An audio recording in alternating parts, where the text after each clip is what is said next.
Hello and welcome to episode 12 of the Worlds Adrift podcast from Bossa Studios. I am Malford the Magnificent. I'm, according to the sheet, Legendary Luke. Mm-hmm.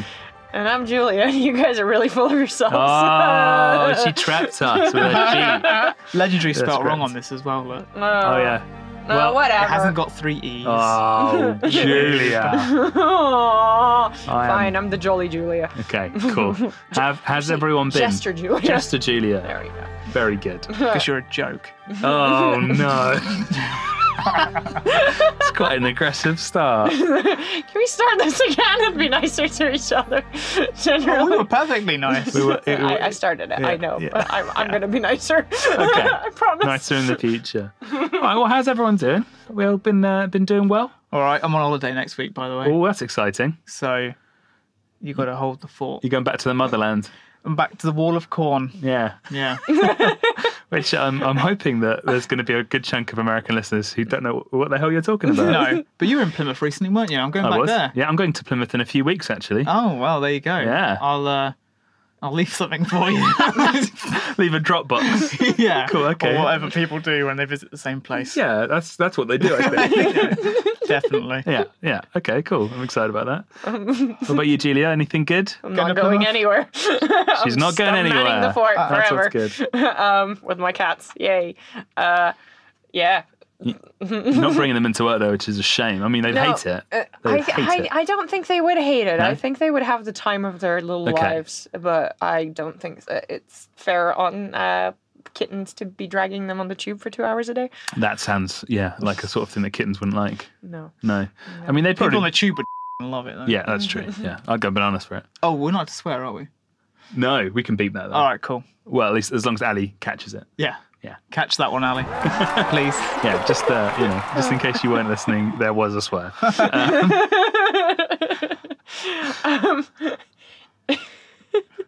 I'm sorry. Oh, dear. I'm sorry, listeners. She's so I'm jolly. laughing. She's so jolly. I'm She's so laughing jolly. again. Goes. Always Yeah. laughing. There's some there's some YouTube commenters who just love how jolly Julia is.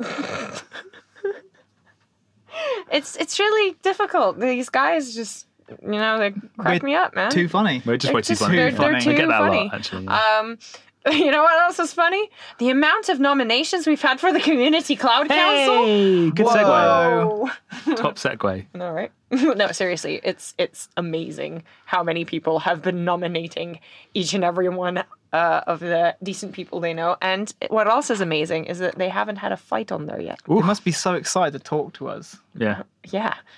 So that's something. There's a reason you're legendary with 3 E's. Yeah. Legendary. I didn't want to say it, but Yeah.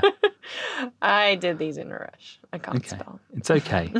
So you've had a ton of I was even know the top to avoid swearing. If you, I should have read that. Should have read it. Yeah, you should read read the script. notes and not Yeah. criticize my spelling. Yeah. Sorry. I mean, it'd be good if this whole thing was scripted. It's not quite. Anyway, but so you've had lots of nominations. You've had sort of, and so what's the process now? Now that you've got an idea of who the community are interested in having represent them.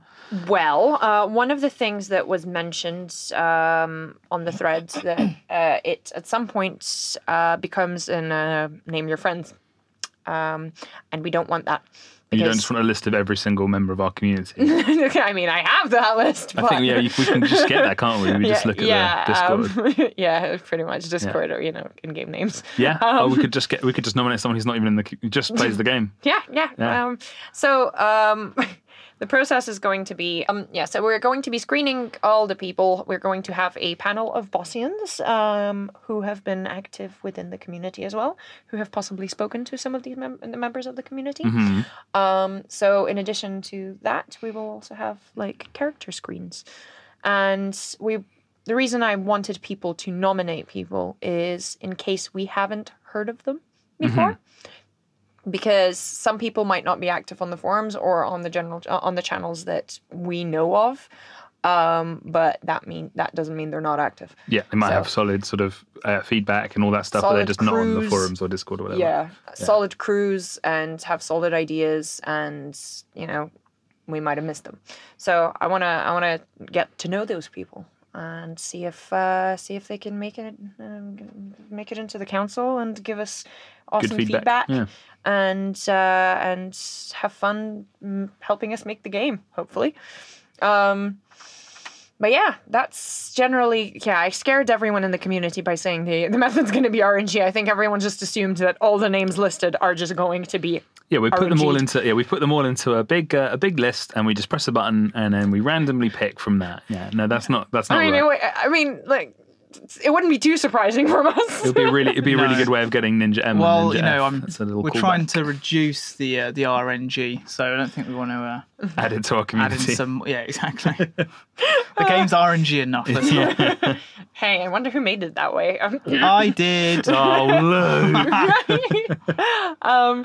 Now it's more so that there's no possibility for favoritism, so that everyone who is equally qualified for said positions can end up being considered. So yeah, and aside from that, this week has been full of hot fixes.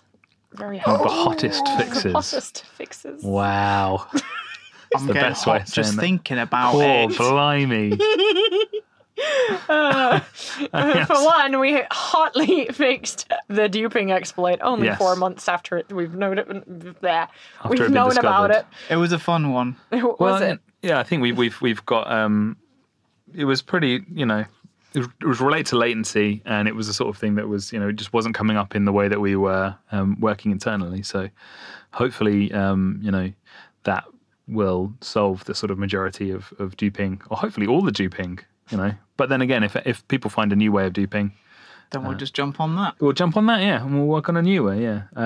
So they'll be pleased to know that obviously the next patch, update 29, does include stack splitting, and a big portion of that feature has been basically dupe testing. Yes, we've spent a lot because we didn't want to hotfix a dupe, but then when update 29 comes out, go, oh damn it, Yeah.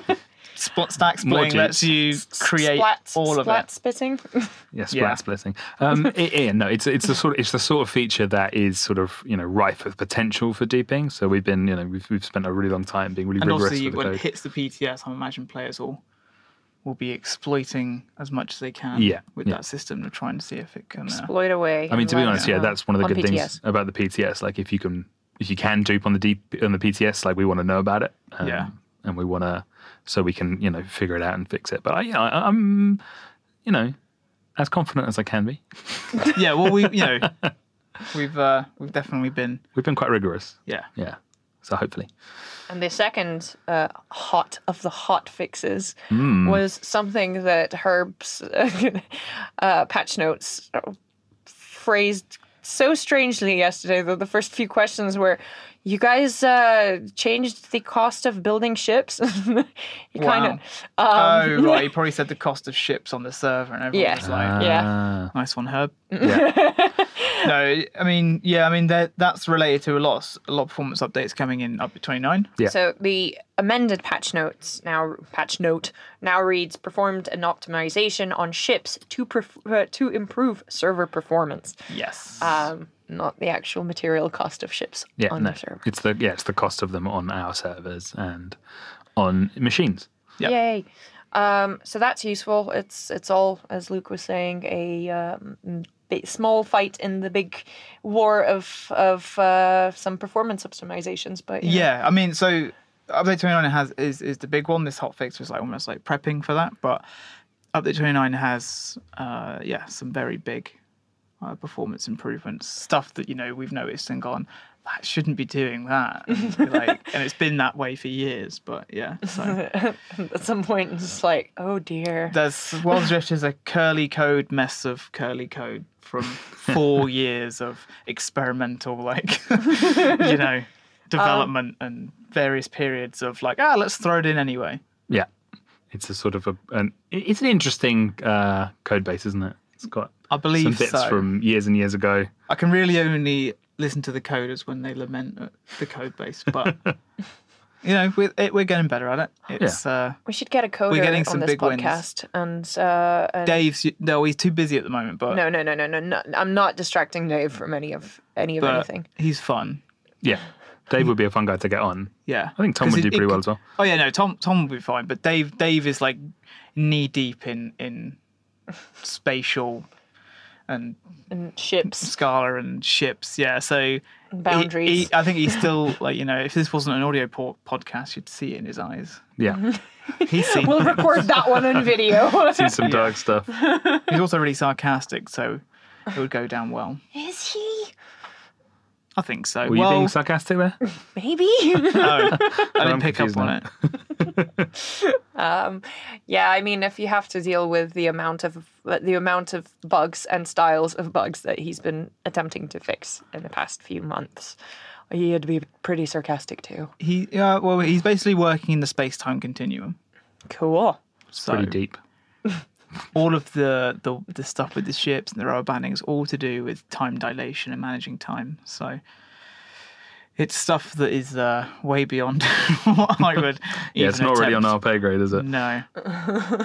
Brain grade. We can do spreadsheets. Yep. We sometimes jump into some code and change some things that are Already written for us. yeah, and so we can change the numbers. Yeah. So We're about the experience. that's it. Well, yeah, I wouldn't undermine that because the entire logic of the game, the vision of the game, lies with you guys, and it's yeah. Somebody asks me today if a game designer is an artist. Like, no, that's more the experience, more The problem is, whenever I get asked that question, I go, oh no, we don't do any of like, oh, did you draw pictures or make the 3D stuff? And I'm like, no, we don't do that. I go, oh, do you do all the coding? No, we don't do that. And they're just like, what did you do? And you're like, well, I brain it. and it's hard to just have like a tangible thing. Of, Yeah, like, it's difficult. I think that the closest thing I ever came to is it feels almost a little bit like an architect who continues to make changes while the house is being built. Because you sort of have this thing where you make the plan of what the house is going to be, right? Oh, so right, at the beginning of the game, yeah. you decide where everything's going to go, but you have this opportunity as the house is being built to be like, oh no, wait, that door doesn't make sense. Yeah, I guess there. it's Like, not really I can move opportunity, that. is it? It's a necessity because game development is just a series of unknowns. Yeah, and it's like problems. building a house based on stuff that nobody understands. So yet. game design never like writes a doc and go. I mean, that's why they always say that 10% of a game is the idea, because it really is a fraction of what you actually have to do. Because you can sit there, write a document, and go, "There's my game idea, go make it." But the amount of stuff that comes up and has to change or be adapted as you go along the way is infinite. I mean, our community have some insight into that, because obviously this game being, having been playable for as long as it has been, much earlier than most games are playable, people have seen the things that, look great on paper that we've put in the game that don't work and we have to change later. And, things that we were sort of adamant from, one reason or another didn't make any sense. And then when we actually try them, it didn't work the way we had them, so we have to do it this other way. Or Giant birds one. The giant birds. Yeah. Yeah. Yeah. When? They'll be back one day. One day. One day they'll migrate through Foundation again. Yeah. Yeah. Yeah. They're like Nibiru. They only fly through the solar system every 2,000 years. Yeah, so just wait 2,000 years and you guys can have the... There you go, travelers. While the Only world 2,000 ends. years to wait. While the world ends. Okay, good. Yeah, that's exciting. Oh, well, Troy Plexman, I'll do a little shout out at the end, but Troy Plexman has been asking a couple of design questions. There's quite a few questions here. Yes, there's quite a few. Right, so... Do you think you might be adding earthquakes or islands that shake apart and after a while they reset? Destructible buildings. So destructible buildings, no. The buildings that we have aren't really set up that way. In terms of there is some plan at some point, potentially, of having the sort of ability to shift out islands from maps dynamically without having to do a wipe. And to do that, the island would have to sort of sink into that. And maybe that would sort of feel a bit like an earthquake. But that's sort of as close as we're going to get to that, I think. But, yeah. So probably no destructible buildings. Yeah, because who rebuilds them? After a while, there's nothing left. And everyone's like, oh, there used to be a really cool temple here, but... No, it's just rubble. No, it's just rubble. Yeah. Sift through it, peasant, Okay. Is it hard to have lava and water flowing? Yeah. How so? That's why we need a coder on here, so we can watch the despair and listen to the despair in their voice Yes. as they tell you if it's hard or not. We should get Andy for that one. There are some good reasons for these things. I mean, we've done little sort of water-based prototypes, but the flowing of water becomes much more complex. If it's dynamic and where does it sort of come from, and how does it affect things? What sort of cost is there on servers and that kind of stuff. Okay. Will you be doing a new set of materials to create other zones as the game grows? I think, we probably will be adding more materials. Safe to say, because we have the Arctic biome that we want to get in as our next one. Yeah. And that'll have like ice that you'll be able to slippery ice. There's like a little material on there, and obviously all the snow and. Any time estimate for that? You'll have to ask Claudia. I think so. Yeah. The idea at the moment she's our environmental artist extraordinaire. Yeah, she's currently on another project for a little bit, so we don't have anyone who's sort of in that wheelhouse working on Arctic assets at the moment, but at some point. I'm dropping gems. But wouldn't that mean that if the map hasn't grown by then, what, as the map owner, Malford, what area of the map would you sacrifice a little bit of to insert the Arctic biome? If the map isn't able to grow by the time we're doing the Arctic biome, it'll probably, rather than take away from one specific thing, it'll sort of, the proportions will be more even. So maybe there'd be one less biome from each of the different tiers to accommodate, 4 biomes which are Arctic. Okay. All right, cool. That's just my first instinct on it, though. I don't know. Back to Troy's question. Mm-hmm. Oh wow. You have bugs and mantas. Yeah. So this is a Skyward question. Will we ever see the ultimate whale in the sky, or is that a myth? I don't think it's a myth. It's not a myth. No, we actually have the sky whale modelled. We have the concepted and we have like a 3D model is like the first thing you do before you start to implement it. It's sort of that we have that asset. But we've had that for a while. We've had it for a long time. Yeah. The problem is that there's a bunch of sort of underlying tech that needs to go in to be able to support a creature that large. And ultimately, we need to overhaul our creature system. Yeah. Which the creatures are very expensive. We've done some optimizations even in this patch that we realized made them even more expensive than we realized. So there's definitely a priority. I know from chatting to various people around the company that creatures are the big one. We know the players want them. We want them. We just need to. Right now, our focus is on getting the ship flying stable, smooth, that sort of thing, so people can have their big fights and nuke it out and stuff. And then the next big task will be the creature revamp. And there'll Nukes be confirmed? Don't take too much from that random comment. But then there'll be a much wider variety of creatures.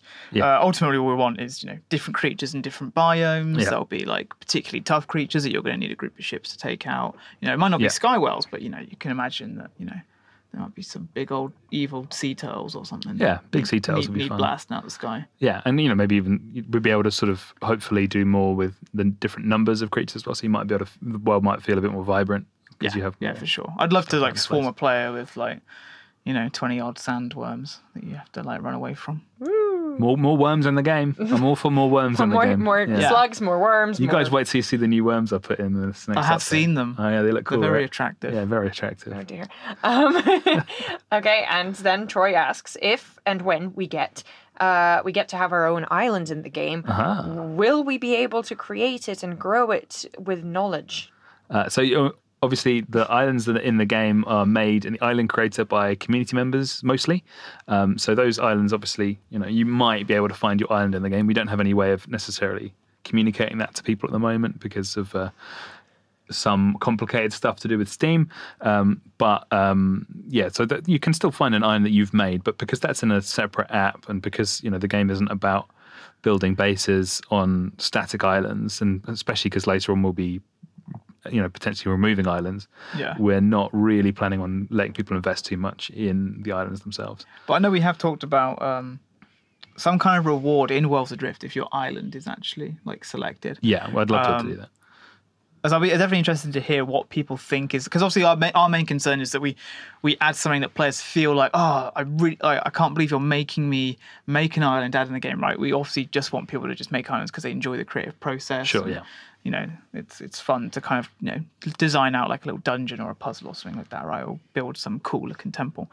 So yeah, we're definitely like open to ideas of like, what would you kind of think would be really cool to kind of, it's like a recognition for you having your island in the game. Reward. What kind of reward Yeah. would you like? We're talking about like stuff like titles and that, so maybe you can be like architect, your player name, because that says that you've got an island. Little architect logo somewhere. Yeah, or maybe like some reward if you actually get to your island in the game. Maybe there's something on the island that is like, That'd be cool. for you. Especially for you. Yeah. The father or mother of the island. Exactly.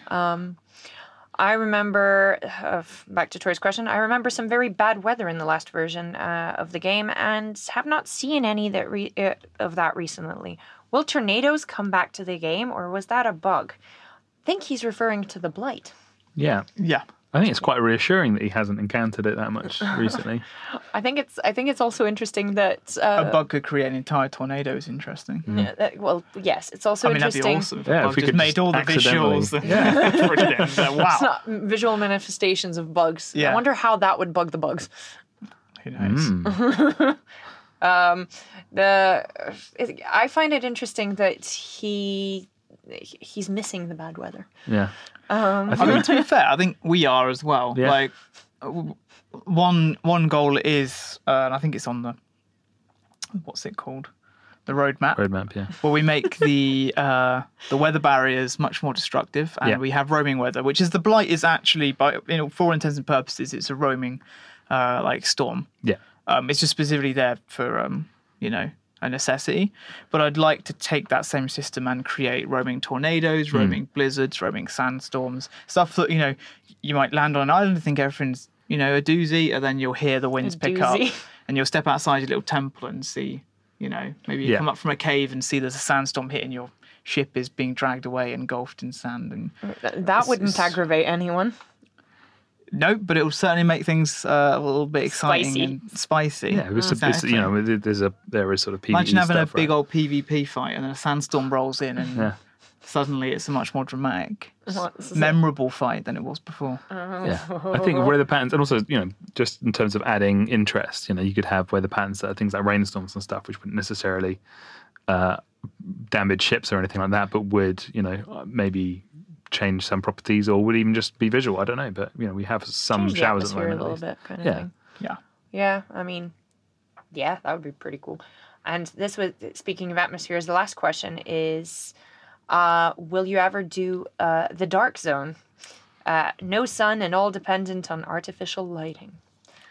Oh my God, so many questions.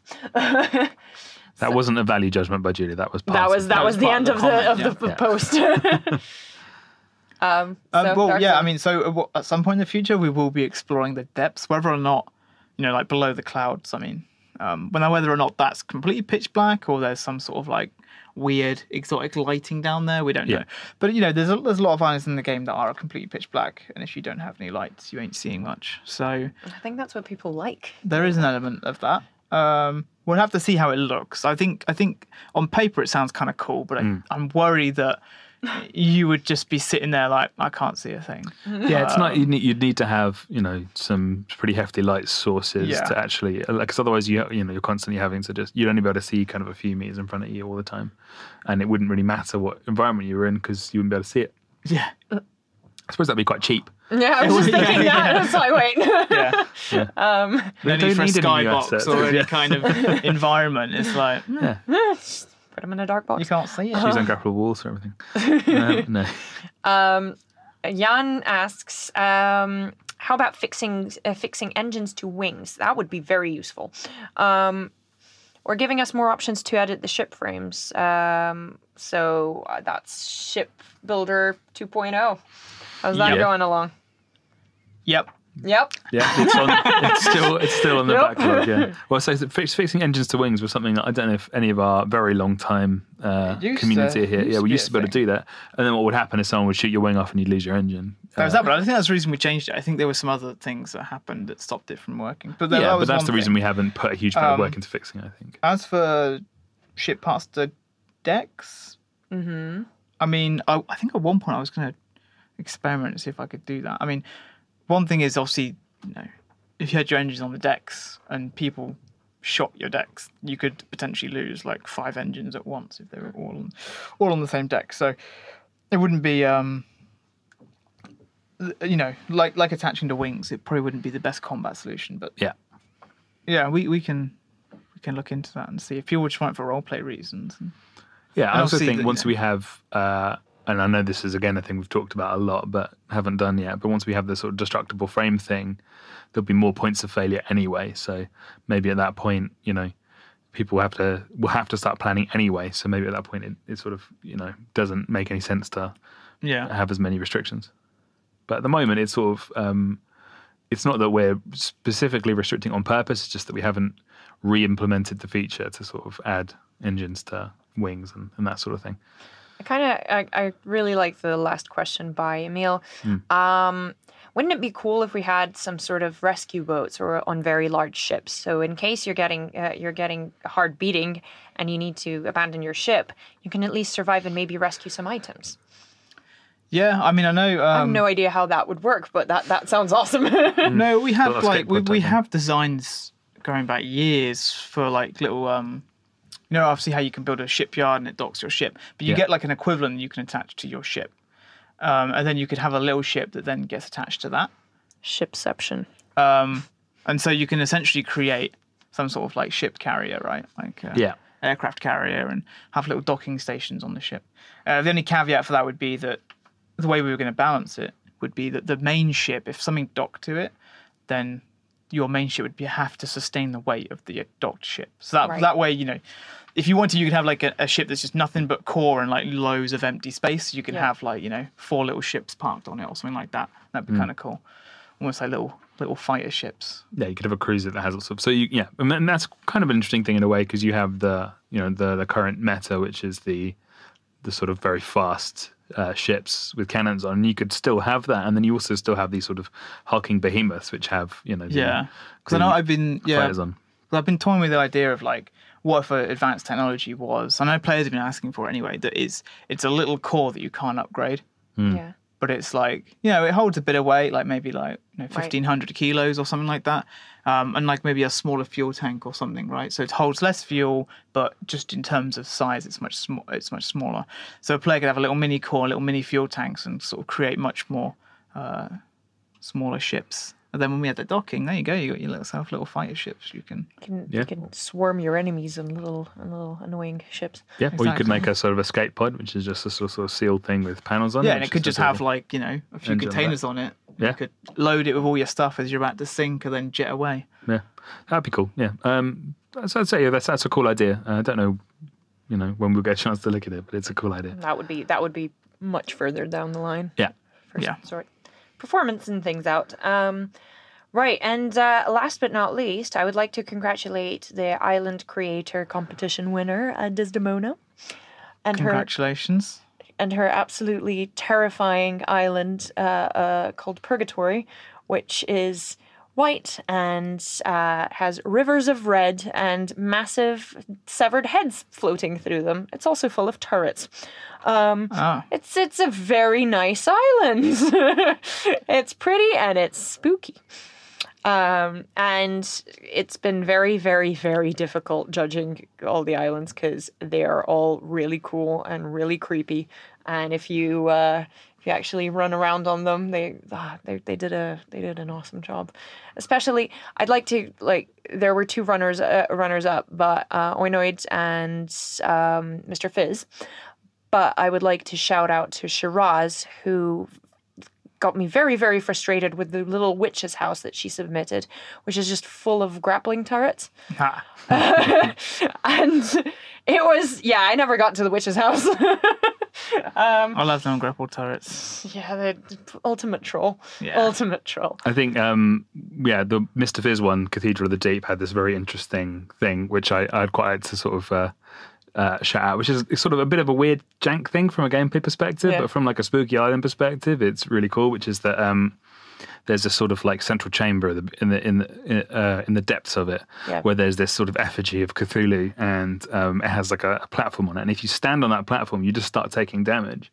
And I was like, what the hell is going on here? So I went out into sort of freeview mode and went underneath the ground, and he's just scaled up some huge spikes.